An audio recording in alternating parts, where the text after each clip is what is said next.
Hello, this is Google I.O. and this is Coffee with a Googler. I am sitting on a chair, but that doesn't really matter because on the sofa next to me is Alex Komoroske. Yep. How are you having a good time? Are you enjoying I'm having Google an I/O? amazing time. There's all kinds of, every year it's different, and so they have all these interesting like swing sets and stuff. It's pretty cool. So what's your job title then? I am the product management lead on Chrome's web platform team. Okay, that's quite long. So I would shorten that. I kind of think of you as a sort of web hero or champion of the web. Oh, okay, sure. Yeah, I like that. That sounds good. Let's go with that. So why the web? What is the web to you? So I think like a lot of people have had this long, deep connection with the web. So I shared yesterday this story, this embarrassing story about the real ultimate power, and actually how we uploaded a picture of our crew team posing for that. But for me, it actually really became like sort of an important moral issue for me in college when I read this book, The Wealth of Networks by Yochai Benkler, who's a professor at Yale or something. And it totally sold me on the power for society, these open systems or whatever. But all of this, I guess, is really abstract. And so I think one of the reasons I love the web is that it makes it really easy for you to reach a lot of people with your stuff and get your ideas out there. Yeah, and part of it for me as well, I guess, is that and the openness of it. One of the things that really got me into the web was like view source. Like I was able to go and see. So wow, this is a thing on the web. View source. Wow, that's how it's being put together. Yeah, and it's great for tinkerers because you don't need to get anyone's permission. You don't need to buy anything. You can just use a text editor that comes on your computer and get into it that way. That's totally how I started. That's how I bet a lot of us started on it. Yeah, I know we have a bit of like sort of back and forth, sort of banter with the Android guys, and like the Hello World for Android comes in at like 800K. I think they've got it down to, whereas Hello World on the web is Hello World, right? It's just a text file with that. Upload that somewhere and off you go. Yeah. So you gave a talk yesterday morning on the next generation of the mobile web. Yep, that's right. So when I remember Web 2.0 from a few years ago, it was a kind of marketing thing with no substance. Yeah. Well, so actually I found that for those kinds of things, the terms when they're really successful, some things are just always hot air, right? They just start as hot air, they end as hot air. But some things that are actually really something meaningful then become so meaningful that everyone who doesn't understand them starts using those words. So like Ajax. Oh my God. Right? Ajax was totally a thing, right? It totally meant something very specific. And then all these CEOs and marketing people said, oh yeah, like, you know, Ajax. Like, can we make it Ajax? Cool web things. And like, so it lost its meaning. And so meanwhile, we're sitting here like, that's not Ajax. What does that mean? That's silly. Yeah, so it's like, yes, it's asynchronous. Yes, it's JavaScript. We can go with that.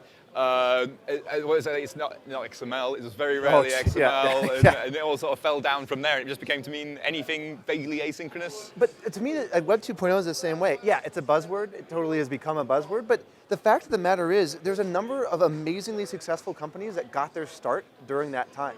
And so now we look back at it and we're like, oh yeah, Web 2.0, whatever. But like, it actually was always a really successful companies that we totally take for granted today totally got their start because of the web.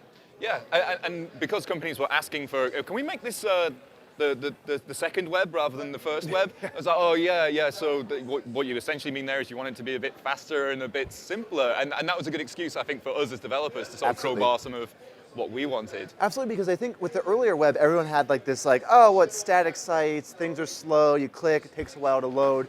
And there really wasn't any reason at that point because techniques like Ajax and XML HTTP request allowed you to build these immersive things. And so actually a new label really helped developers go with it and find that. In the same way I think as what we're at now, people say, oh my gosh, look, this native app loads so much faster. It's like, well, look at the web's version. They just took this huge 25 megs that required to download it. It's got 13 different third-party scripts, many of which are calculating the same stuff with synchronous layouts on every scroll event.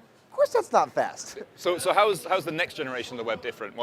I think it's people really learning how to use some of these new technologies, how to build things that feel at home on mobile. So using the Rail framework that we talked about to help understand when you have good performance and when you should be optimizing and when you add an extra script to your site and go, nope, you know what? That made my site load too slow or scroll too slowly. I'm not going to include it. It's not worth it.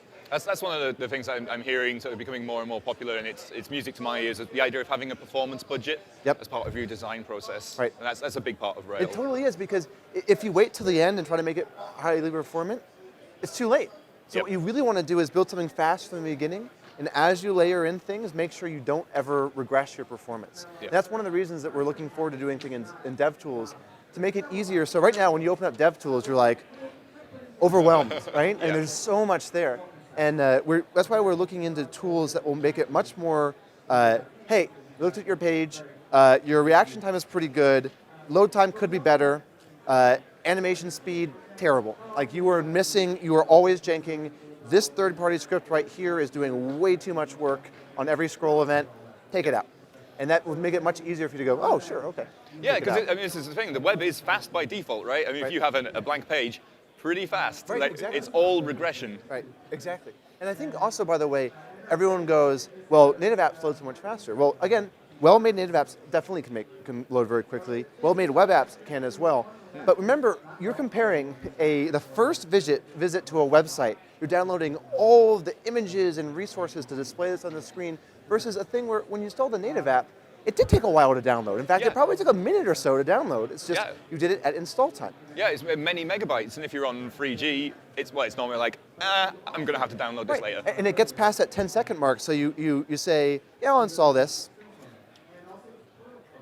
I'm going to go over and play some solitaire or something. I'm data roaming at the moment, and I'm locked down to 3G, so I'm completely aware of that right now. So it's not just about like the improvements in next generation web, but we're getting new features as well, right? Absolutely. So one of the ones we're most excited about is push notifications. So on mobile in particular, increasingly we're moving from this world where it's driven by the grid of apps and into more things that happen in context. So actually just before we started this, I got a notification on my watch about some breaking news that happened from Vice. And I was able to interject it in conversation because I just glanced down at my watch. That actually came from our website, which is really cool. So even though it's on your watch, which I mean, we don't run Chrome on the watches, but it's so Chrome running on my Android device got the notification, and then it's just a normal system notification, so it showed up on my watch. It's brilliant. So I visit. I get sent a link by someone, I'll go to that website, and one of the things I like about the web is I don't have to think, ooh, do I trust this website before clicking the link? But I mean, to be able to do notifications and things, there's code running in the background. So what kind of protection? Is there a break in the security of the web here? That is a really critical point. And everyone goes, you should just copy native apps. Or native apps do some things extremely well. The web, one of its biggest and most important strengths is how easy it is for people to navigate to a diverse collection of stuff so easily. So if you were afraid to tap links, that would be a total failure, right? Because that's the benefit of the web. In fact, yesterday we shared that on average, Chrome for Android users visit 100 distinct domains a month on average, which is crazy. More than most people have apps. Oh, way over. And it's because it's so easy for you to dive into these things. So that's incredibly important for us to maintain. So the way that it works is you visit a site, and what we encourage developers to do is, in context, explain to users why they might want push notifications. So say, for example, you visit The Guardian. You've read multiple articles on a given topic, and they say, hey, at the end, you like this topic. Would you like to be notified when there's more articles on this topic? Well, yes, I would. You tap that on, and then, of course, Chrome verifies, hey, Guardian would love to send you notifications, just to make sure that you knew what you were doing. And at that point, if you say yes, they'll allow them to register for notifications. But there's an important bit too that this is, then say you register, and it says, this sounds good, you register, and they send you a notification every minute. We also make it very easy in each notification we show. There's a prominent site settings button. If you tap that, it's just a couple more taps to turn off notifications for that domain. To make it very easy for you to revoke that permission if you decide that site wasn't using it in a respectful way. And that's excellent as well, because we've been building a few test apps with this technology, and just because there's just a button that sends a push message to someone else, I've sort of woken up in the morning with like 100 of these, and and it's just so good that it's like, right, actually, I'm done. I'm done with this. We've had our fun, and we're sort of back to safety, able to just revoke those permissions, and you're sort of back to it just being like any other website. And I think that's what's so important about this feature is everyone goes, yeah, you got push notifications and apps. But remember, websites, you visit so many of them, so easy to stumble across other things, And instead of having this all or nothing, do you want to fully commit to this thing, give it space on your home screen, give it all these powerful permissions? Nah, I just want push notifications. Like, I check into this airline. I don't fly them very often. I don't want their app necessarily. I don't fly them that often. But it says, do you want to be notified if your gate changes? Why, yes. Yes, I would. Yes, yeah, exactly that case. It's not something that you would visit every day, but that notification is so important to you. Exactly, it's critical. And so I think we're combining this amazing reach, this no commitment for the web, and allowing you as a user to sort of escalate on your own terms as you feel comfortable, and pick and choose which aspects of it, the experience you want. So the whole push messaging thing is one of the features that's from native, right? When I think of the apps on my home screen, the native apps, the reason previous to now, it couldn't have been done on the web is push notifications. That's a big one. As the web, are we just copying native? Are we always going to be behind and just picking and choosing their innovations? So I think I don't think it would be a good way for us to go. And so, yes, we look at the features, the things that people are relying on these devices, and we figure out a way to bring it responsibly to the web.